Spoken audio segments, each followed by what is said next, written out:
બાપુ, એક સુંદર મજાનો ધાર્મિક અને ભક્તિમય પ્રસંગ છે. અને આ પ્રસંગમાં આજે આપણે વાત કરવી છે ભારતના પ્રસિદ્ધ મંદિરો ભાગ 32, રાજસ્થાનના સવાઈ માધોપુર અરવલ્લી પર્વતમાં આવેલા ઘાટીલા બાલાજી હનુમાન મંદિર વિશે. સૌપ્રથમ ઘાટીલા બાલાજી હનુમાન મંદિરના ઐતિહાસિક અને આધ્યાત્મિક વારસા વિશે વાત કરીએ તો ઘાટીલા બાલાજી રાજસ્થાનના સવાઈ માધોપુર જિલ્લામાં આવેલું એક પ્રખ્યાત ધાર્મિક સ્થળ છે. આ મંદિર બાલાજી ભગવાન હનુમાનને સમર્પિત છે અને તે તેના અદ્ભુત સ્થાપત્ય, ધાર્મિક મહત્વ અને કુદરતી સૌંદર્ય માટે જાણીતું છે. આ સ્થળ માત્ર ભક્તો માટે આધ્યાત્મિક ઉર્જાનો સ્ત્રોત નથી, પણ એક મુખ્ય પ્રવાસી આકર્ષણ પણ છે. ત્યારબાદ વાત કરીએ ભૌગોલિક સ્થાન વિશે. ઘાટીલા બાલાજી મંદિર સવાઈ માધોપુર જિલ્લાના શાંત અને મનોહર વિસ્તારમાં આવેલું છે.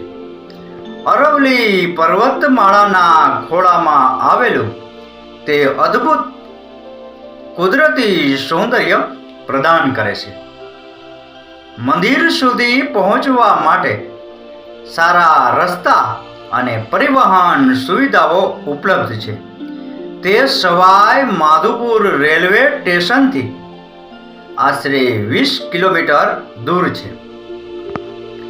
ત્યારબાદ મંદિરના ઐતિહાસિક મહત્વ વિશે વાત કરીએ તો ઘાટીલા બાલાજી મંદિરનો ઇતિહાસ સેંકડો વર્ષ જૂનો છે. એવું કહેવાય છે કે પ્રાચીન સમયમાં આ મંદિર તપસ્વીઓ અને ઋષિઓ માટે સાધના સ્થળ હતું. અહીંની ભૂમિ આધ્યાત્મિક ઉર્જાથી પરિપૂર્ણ હોવાનું માનવામાં આવે છે. ઘણી સ્થાનિક દંતકથાઓ અનુસાર આ સ્થળ ભગવાન હનુમાનની ભક્તિ અને ચમત્કારો સાથે સંકળાયેલું છે. ત્યારબાદ વાત કરીએ સ્થાપત્ય અને બાંધકામ વિશે. મંદિરની સ્થાપત્ય શૈલી પરંપરાગત રાજસ્થાની શૈલીને પ્રતિબિંબિત કરે છે. મુખ્ય મંદિરનું ભવન આરસપાણ અને લાલ પથ્થરથી બનેલું છે. મંદિરના પ્રવેશદ્વાર પરની કોતરણી અને શિલ્પો તેની કારીગરીની શ્રેષ્ઠતા દર્શાવે છે. મુખ્ય ગર્ભગૃહમાં બાલાજીની મૂર્તિ છે, જે પોતાના ભક્તોને આશીર્વાદ આપે છે. આ ઉપરાંત અન્ય દેવતાઓની મૂર્તિઓ પણ મંદિર સંકુલમાં રાખવામાં આવી છે. ત્યારબાદ વાત કરીએ મંદિરના ધાર્મિક મહત્વ વિશે.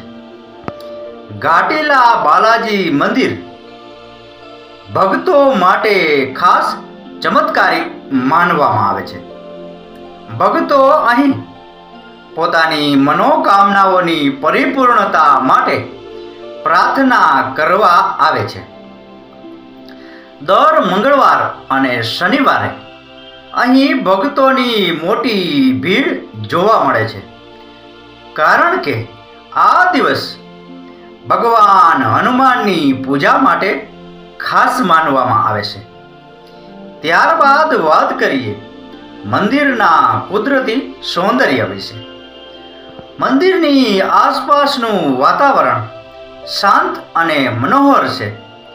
અરવલ્લીની ટેકરીઓ, લીલાછમ જંગલો અને શાંત ઝરણાઓ આ સ્થળના આકર્ષણમાં વધારો કરે છે. મુલાકાતીઓ અહીં ફક્ત ધાર્મિક અનુભવનો આનંદ માણવા માટે જ નહીં, પરંતુ કુદરતી સૌંદર્યમાં ડૂબકી લગાવવા માટે પણ આવે છે. સવારે અને સાંજે મંદિરનું દ્રશ્ય ખરેખર મનમોહક હોય છે. ત્યારબાદ વાત કરીએ ઉત્સવો અને કાર્યક્રમો વિશે. ઘાટીલા બાલાજી મંદિરમાં આખું વર્ષ વિવિધ ધાર્મિક અને સાંસ્કૃતિક કાર્યક્રમો યોજાય છે. હનુમાન જયંતિ અહીંનો સૌથી મોટો તહેવાર છે, જે ખૂબ જ ધામધૂમથી ઉજવવામાં આવે છે. આ પ્રસંગે મંદિરને ભવ્ય રીતે શણગારવામાં આવે છે અને વિવિધ પ્રાર્થનાઓ કરવામાં આવે છે. નવરાત્રિ અને રામનવમીમાં પણ મોટી સંખ્યામાં ભક્તો ઉમટી પડે છે. ત્યારબાદ વાત કરીએ ઘાટીલા બાલાજી મંદિરના સરનામા વિશે. ઘાટીલા બાલાજી મંદિર સવાઈ માધોપુર, રાજસ્થાન, પિનકોડ 322021. ઘાટીલા બાલાજી મંદિર સુધી પહોંચવું ખૂબ જ સરળ છે. સવાઈ માધોપુર રેલવે સ્ટેશન દેશના મુખ્ય શહેરો સાથે સારી રીતે સંકળાયેલું છે. સ્ટેશનથી તમે ટેક્સી અથવા બસ દ્વારા મંદિર સુધી પહોંચી શકો છો. જયપુર એરપોર્ટ સૌથી નજીકનું એરપોર્ટ છે, જે લગભગ 150 કિલોમીટર દૂર આવેલું છે. આ સ્થળ રાજ્ય અને રાષ્ટ્રીય ધોરીમાર્ગો દ્વારા રોડ દ્વારા પણ સારી રીતે જોડાયેલું છે. બાપુ, ક્યારેય રાજસ્થાન બાજુ ફરવા જવાનું થાય અને જો સમય હોય તો રાજસ્થાન રાજ્યના સવાઈ માધોપુર જિલ્લામાં આવેલા આ શ્રી ઘાટીલા બાલાજી હનુમાન મંદિરની મુલાકાત લેજો અને જીવનને ધન્ય કરજો.